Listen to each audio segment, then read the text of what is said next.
esa falta de adaptación en el mismo ritmo, en la misma velocidad que a lo mejor los medios tradicionales no han tenido para esta nueva era tecnológica, lógicamente también nos afecta en gran medida a los centros de capacitación, a las universidades.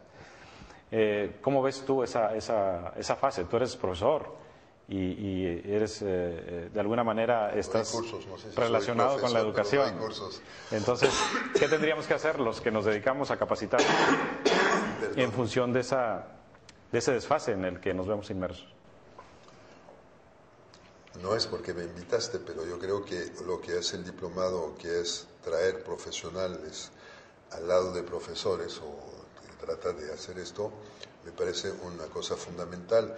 El problema, hay que repensar, estamos viendo, hemos tocado en ese taller que hay que repensar la política y la manera de hacerla. El próximo paso, o ya empezó, es repensar la educación. Las cosas cambian tan rápido que tú no puedes pensar que un profesor te esté hablando del mundo en el cual no solamente vives, pero vas a vivir, porque hace falta tiempo para que digiera las cosas. Entonces los profesionales, sobre todo en el tiempo en el medio periodístico, son quienes están creando el mundo en el cual la gente va a trabajar. Un profesor no puede saber lo que sabe la gente que hace el Huffington Post. O lo que hace la página del Universal, o la página de La Jornada, o la página del Norte, o en fin. Entonces, hay que, traer gente profesional, porque es la gente más avanzada en lo que se sabe. Sí. Y dos, yo creo que hay que tener tratar de encontrar la manera de dar a la gente las herramientas para que vaya aprendiendo, lo cual implica también un cambio de cada uno. La responsabilidad de la educación hoy en día no es solo de las instituciones, es de cada uno. Si a mí nadie me enseñó nada de tecnología, lo aprendí todo, y lo que yo digo en el curso, dedíquenle 5 minutos al día a usar esas herramientas y a usarlas mejor, y en un año van a ser campeones. Entonces, la educación, primero hay que cambiar la concepción de transmitir la educación, después hay que traer profesionales, que decir, una educación más abierta al mundo, y lo último es que hay que pensar a 30 años plazo. Por ejemplo, yo tengo una sobrina que tiene 24 años, que es escritora, quiere ser escritora, y yo le digo, trata de ver lo que ha pasado en los 10 últimos años. Piensa que en 30 años será una profesional en activo y tú solo vas a escribir a máquina. Pero, pues, ¿qué onda?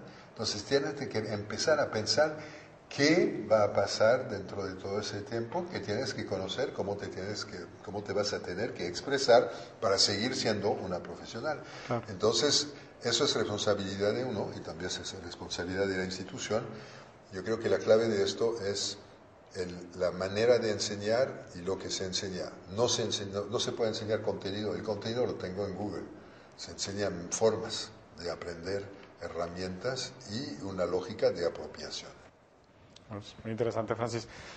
Respecto a la política 2.0 y las nuevas tecnologías, lógicamente estamos en una era donde la gente se puede organizar sin organizaciones. Tú lo planteabas en el desarrollo del curso.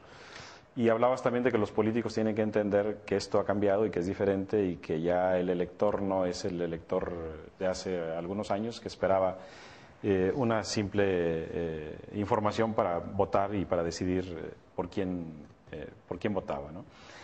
Esta fase de las nuevas tecnologías en la política viene a reconformar todo, ¿no? Y uno de los ejemplos clásicos que ahora se manejan es el efecto Obama, ¿no?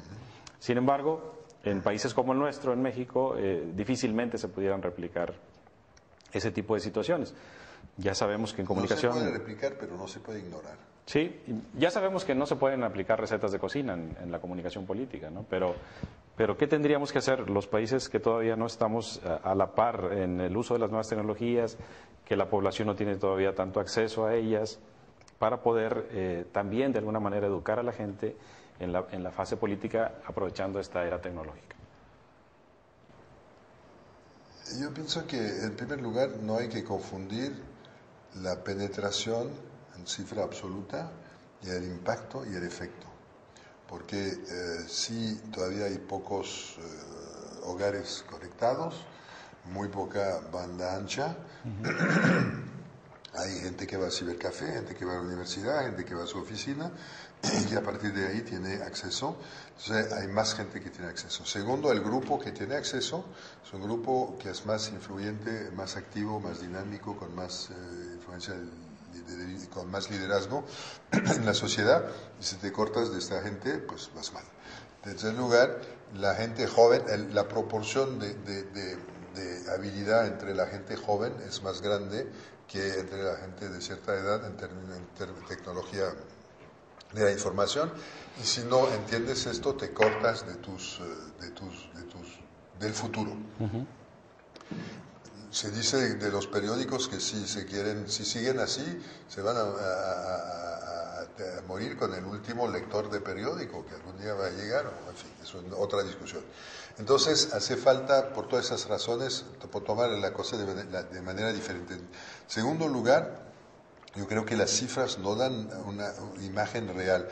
Yo entiendo que Calderón, el señor presidente Calderón, dijo hace pocos días, ayer, que las redes sociales eran culpables del caos en Reynosa. Entonces, si las redes sociales son capaces de crear caos en Reynosa, quiere decir que las redes sociales tienen un impacto sobre la sociedad mexicana. Si las redes sociales tienen un impacto sobre las redes mexicanas, tal vez vale la pena que los políticos mexicanos tomen en cuenta las redes sociales.